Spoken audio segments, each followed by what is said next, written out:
श्री गणेशाय नमः। श्री सीतारामचंद्र अभ्याम नमः। श्री महर्षि वाल्मीकि परिणीत श्रीमद् वाल्मीकि रामायण बालकांड 48वां सर्ग।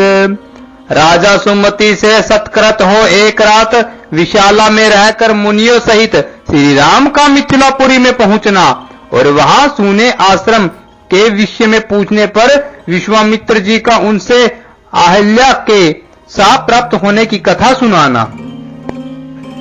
वहां परस्पर समागम के समय एक दूसरे का कुशल मंगल पूछकर बातचीत के अंत में राजा सुमति ने महामुनि विश्वामित्र से कहा, ब्राह्मण आपका कल्याण हो। ये दोनों कुमार देवताओं के तुल्य पराक्रमी जाने पड़ते हैं। इनकी चाल डाल हाथी और सिंह की गति के समान है। ये दोनों वीर सिंह और सांड के समान प्रतीत होते हैं। इनके बड़े बड़े नेत्र विकसित कमल दल के समान शोभा पाते हैं। ये दोनों तलवार तरकश और धनुष धारण किए हुए हैं। अपने सुंदर रूप के द्वारा दोनों अश्वनी कुमारों को लज्जित करते हैं तथा युवा अवस्था के निकट आ पहुंचे हैं। इन्हें देखकर ऐसा जाना पड़ता है कि मानो दो देव कुमार देवच्छा वंश देवलोक से पृथ्वी पर आ गए हो। मुने बताइए, ये दोनों किसके पुत्र हैं और कैसे किस लिए यहाँ पैदल ही आए हैं? जैसा चंद्रमा और सूर्य आकाश की शोभा बढ़ाते हैं, उसी प्रकार ये दोनों कुमार इस देश को शोभित कर रहे हैं। शरीर की ऊंचाई, मनोभाव सूचक संकेत तथा चेष्टा बोलचाल में ये दोनों एक दूसरे के समान हैं। श्रेष्ठ आयुध धारण करने वाले ये दोनों नरश्रेष्ठ वीर इस दुर्गम मार्ग में किस लिए आए हैं, यह मैं यथार्थ रूप से सुनना चाहता हूँ। सुमति का यह वचन सुनकर विश्वामित्र जी ने उन्हें सब वृत्तांत यथार्थ रूप से निवेदन किया। सिद्ध आश्रम में निवास और राक्षसों के वध का प्रसंग भी यथावत रूप से कह सुनाया। विश्वामित्र जी की बात सुनकर राजा सुमति को बड़ा विस्मय हुआ। उन्होंने परम आदरणीय अतिथि के रूप में आए हुए उन दोनों महाबली दशरथ पुत्रों का विधि पूर्वक आतिथ्य सत्कार किया। सुमति से उत्तम आदर सत्कार पाकर वे दोनों रघुवंशी कुमार वहां एक रात रहे और सवेरे उठकर मिथिला की ओर चल दिए। मिथिला में पहुंचकर जनकपुरी की सुंदर शोभा देख सभी महर्षि साधु साधु कहकर उसकी भूरी भूरी प्रशंसा करने लगे।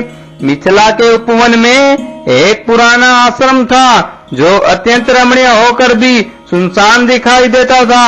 उसे देखकर श्री रामचंद्र जी ने वो मुनिवर विश्वामित्र से पूछा, भगवान बताइए यह कैसा स्थान है जो देखने में तो आश्रम जैसा है किंतु एक भी मुनि यहाँ दृष्टिगोचर नहीं होते हैं। मैं यह सुनना चाहता हूँ कि पहले यह आश्रम किसका था। श्री रामचंद्र जी का यह प्रश्न सुनकर परवचन कुशल महातेजस्वी महामुनि विश्वामित्र ने इस प्रकार उत्तर दिया, रघुनंदन सुनो, पूर्व काल में यह जिस महात्मा का आश्रम था और जिन्होंने क्रोध पूर्वक इसे साप दे दिया था, उनका तथा उनके इस आश्रम का सब वृत्तांत तुमसे कहता हूँ। तुम यथार्थ रूप से इसको सुनो। नरश्रेष्ठ सुनो, पूर्व काल में यह स्थान महात्मा गौतम का आश्रम था। उस समय यह आश्रम बड़ा ही दिव्य जाना पड़ता था। देवता भी इसकी पूजा एवं प्रशंसा किया करते थे। महायशस्वी राजपुत्र सुनो, पूर्व काल में महर्षि गौतम अपनी पत्नी अहिल्या के साथ रहकर यहाँ तपस्या करते थे। उन्होंने बहुत वर्षों तक यहाँ तप किया। एक दिन जब महर्षि गौतम आश्रम पर नहीं थे, उपयुक्त अवसर समझकर सचिपति इंद्र गौतम मुनि का वेश धारण किए और वहां आए और अहिल्या से इस प्रकार बोले, सदा सावधान रहने वाली सुंदरी सुनो, रति की इच्छा रखने वाले प्रार्थी पुरुष ऋतुकाल की प्रतीक्षा नहीं करते हैं। सुंदर कटिल प्रदेश वाली सुंदरी सुनो, मैं इंद्र तुम्हारे साथ हिमांगम करना चाहता हूँ।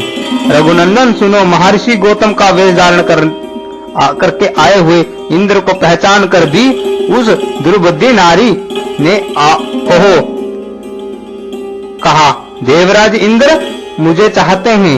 इस कोतुल वंश उनके साथ समागम का निश्चय करके वह प्रस्ताव स्वीकार कर लिया। रति के पश्चात उसने देवराज इंद्र से संतुष्टिचित होकर कहा, सुरश्रेष्ठ सुनो, मैं आपके समागम से कृतार्थ हो गई हूँ। प्रभु बताओ, अब आप शीघ्र यहाँ से चले जाइए। देवेश्वर सुने, महर्षि गौतम के कोप से आप अपनी और मेरी भी सब प्रकार से रक्षा कीजिए। तब इंद्र ने अहिल्या से हंसते हुए कहा, सुंदरी सुनो, मैं भी संतुष्ट हो गया। अब जैसे आया था उसी तरह चला जाऊंगा। श्री राम सुनो। इस प्रकार अहिल्या से समागम करके जब उस कुटिया से बाहर निकले, तब गौतम के आ जाने की आशंका से बड़ी उतावली के साथ वेग पूर्वक भागने का प्रयत्न करने लगे। इतने में ही उन्होंने देखा, देवताओं और दानवों के लिए भी दूरदर्श तपोबल संपन्न महामुनि गौतम हाथ में समीधा लिए आश्रम में प्रवेश कर रहे हैं। उनका शरीर तीर्थ के जल से भीगा हुआ और वे प्रज्वलित अग्नि के समान उद्दीप्त हो रहे हैं। उन पर दृष्टि पड़ते ही देवराज इंद्र भय से थर्रा उठे। उनके मुख पर विषाद छा गया। दुराचारी इंद्र को मुनि का वेश धारण किए देख सदा चार संपन्न मुनिवर गौतम जी ने रोष में भरकर कहा, दुर्मते सुन, तूने मेरा रूप धारण करके यह ना करने योग्य पाप कर्म किया है, इसलिए तू विफल अंडकोशों से रहित हो जाएगा। रोष में भरे हुए महात्मा गौतम के ऐसा कहते ही सहस्त्राक्ष इंद्र के दोनों अंडकोश उसी क्षण पृथ्वी पर गिर पड़े। इंद्र को इस प्रकार शाप देकर गौतम ने अपनी पत्नी को भी शाप दिया, दुराचारणी सुन, तू भी यहाँ कई हजार वर्षों तक केवल हवा पीकर ही या उपवास करके ही काष्ठ उठाते हुई राख में पड़ी रहेगी।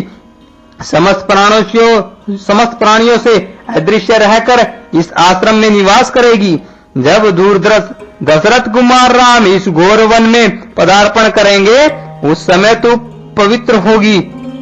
उनका आतिथ्य सत्कार करने से तेरे लोभ मोह आदि रोष दूर हो जाएंगे और तू प्रसन्नता पूर्वक मेरे पास पहुंचकर अपना पूर्ण शरीर धारण कर लेगी।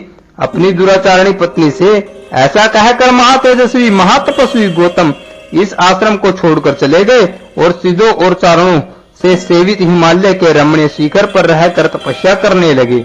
इस प्रकार श्री वाल्मीकि निर्मित आर्ष रामायण आदि काव्य के बाल कांड में 48वां सर्ग पूरा हुआ।